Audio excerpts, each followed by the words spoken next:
Hey quilters, it's Patti Carey of Patti's Patchwork.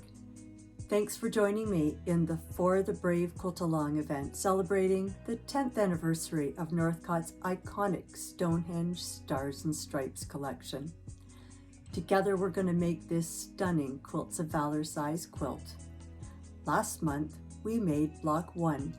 This month we're on to block 2. Here's what you need to get started. In addition to the C6 pieces we cut last month, we're also going to use fabrics F, G, and H. We're going to cut all the pieces of these 3 fabrics. We're going to take our G1 squares and we're going to lay an H3 piece in opposite corners of 1 square. I've drawn a diagonal line and we're going to stitch 1/4 inch each side of that line. I like to place the top square on top of the bottom square.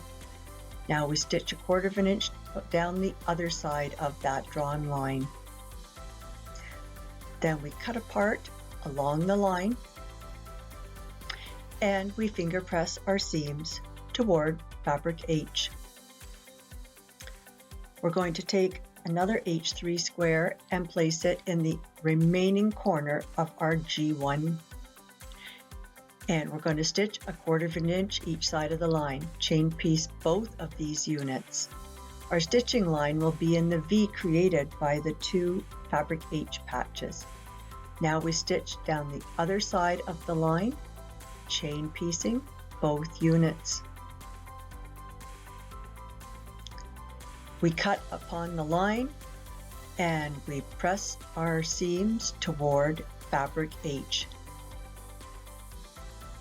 Now it's time to put our center block together. We take 1 F2 square for G4 pieces and our flying geese units. We chain piece column 2 to column 1. I got the second piece in row 1, sewing it to the first piece in row 1. Then we chain piece the second piece in row 2 to the first piece in row 2. And finally, we add the second piece in row 3 to the first piece in row 3. These units are all connected by the chain. We place it back in our layout so that we can add column 3 to column 2. I'm going to pin them together so that they stay perfectly positioned. We're sewing the third piece in row 1 to the second piece in row 1. And then the third unit in row 2 to the second piece in row 2. Keeping the pieces aligned at top and bottom edges so that our block is square. And now the third piece in row 3 to the second piece in row 3. I'm going to finger press my seam toward F2 and toward the G4 corners. And now I can sew row 1 to row 2 and row 2 to row 3. I'm going to nest the seams where the corner squares meet the F2 center square. You can actually feel if those seams are nested or not. If they're not properly nested, you can feel a little bit of a space. Now I'm sewing row 3 to row 2, and I'm going to finger press my seam toward F2 in the center. Our center block is done. Let's move on to our 2 at a time half square triangles using G2 and C6. I've drawn my lines on my G2 squares and we've got 4 of these units to make. So I'm going to chain piece all 4 squares, sewing down one side of my drawn line on all 4. Once I've got the 4th one done, I flip the entire string around and I sew 1/4 inch down the other side of my drawn line. We cut these apart along the line and we finger press toward fabric C.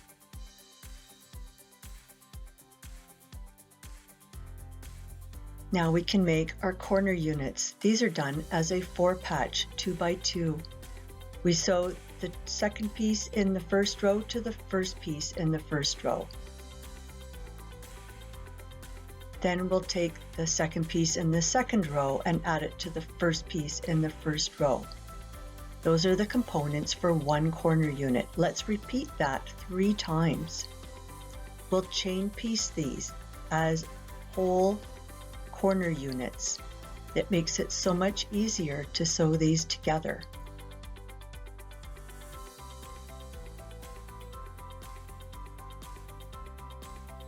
Now they're correctly aligned to sew the final seam. We cut them apart in 2s because they are correctly spaced for our corner units. And I'm going to finger press my seam away from the half square triangle towards the G4 or F3.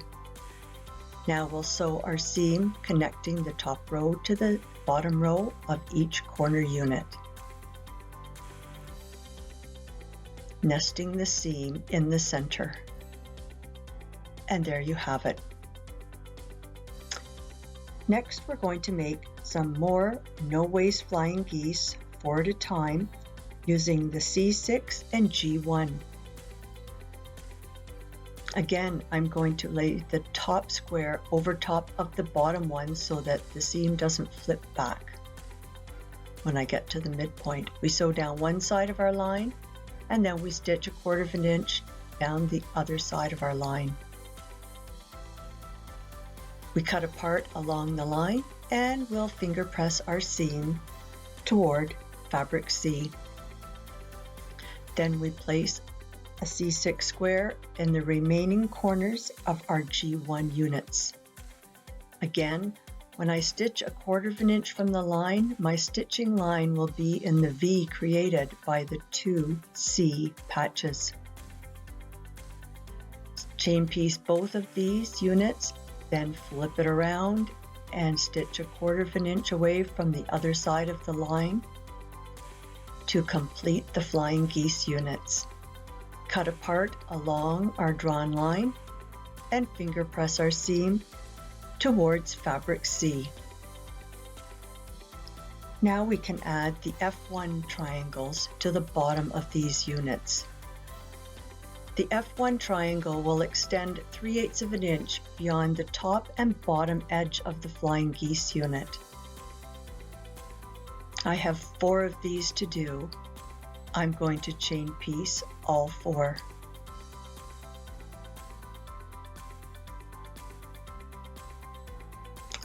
I'm going to finger press my seam toward fabric F.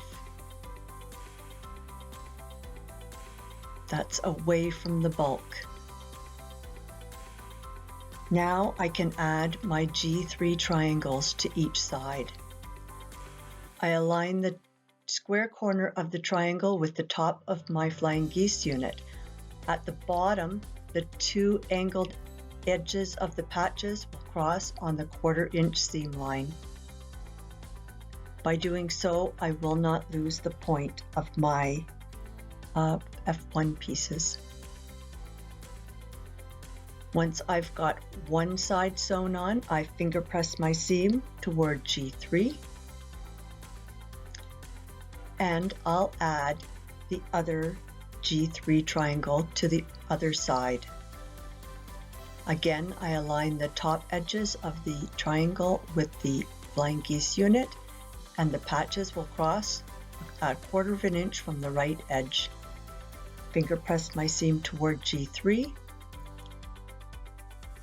Now I can add my H2 triangles to each angled edge of these flying geese units. I'll match the outer tip of my H2 with the tip of my unit, and the H3 triangle will extend 3/8 of an inch beyond the bottom edge of my flying geese unit.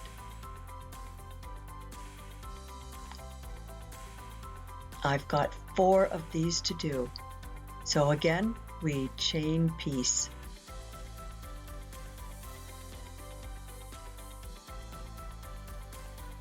By having the flying geese unit on top, I can manage the seams better. I'll finger press my seam toward fabric H. That is the direction of least resistance. Trim my tips as I go. And now I can add the other triangle. When I sew from the outer tip, H is on top, and I don't like that. So I'm going to flip the stack over and I'm going to sew with my flying geese unit on the top. Therefore, I'm going to align my H3 patch so that it crosses 1/4 of an inch from the right edge, and then I can line up my bottom tip with the outer tip of my flying geese unit. I can make sure that those seams at the midpoint of the flying geese unit don't inadvertently get flipped back the wrong way.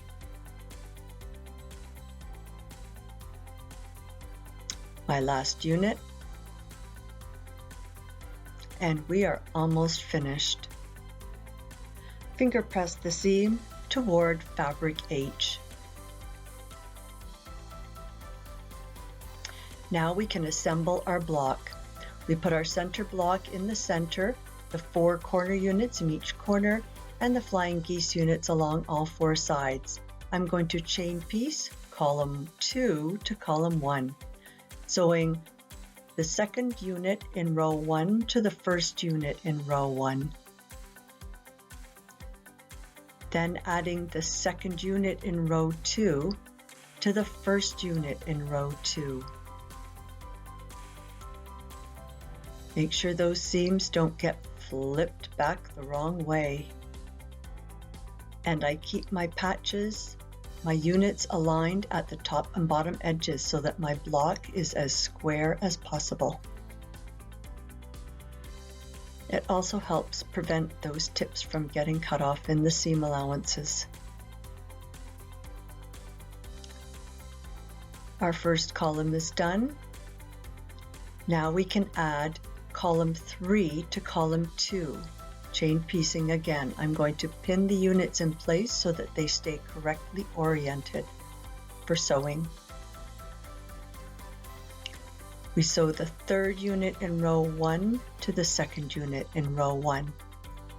Then the third unit in row 2 to the second unit in row 2.